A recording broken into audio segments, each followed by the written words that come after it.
अस्सलाम वालेकुम जी काश्तकार भाइयों, अगर आप ये चाहते हैं कि आप गिरी हुई गंदम को भी जो है वो हार्वेस्ट आसानी से कर लें, एक ही बंदा उसे डील करता रहे, हार्वेस्ट करता रहे, तो ये आप देखें क्राउन रैपर, ये सिंगल बंदे के लिए रैपर है जी। जैसे बाइक चलाते हैं वैसे इसकी हैंडलिंग है।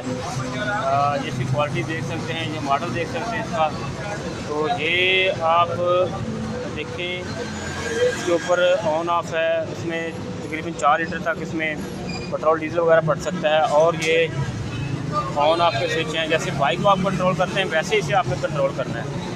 तो आसानी के साथ एक दिन के अंदर जो बंदा है ना, जितना चाहता है वो 2, 3, 4 एकड़ वो है वो हार्वेस्ट आसानी से कर सकता है। बाद में इसको आप जो है वो ऐसे जो है वो थ्रेसिंग के ज़रिए से जो है वो आप कहाई कर सकते हैं। तो अगर आपको लेबर का मसला है तो आप ये मशीन खरीद सकते हैं। 2,60,000 से 2,80,000 इसकी कीमत है मार्केट के अंदर। तो ये आप देख सकते हैं, आप हमारे चैनल के ऊपर रब्ता कर सकते हैं, हम आपका ये देखें ये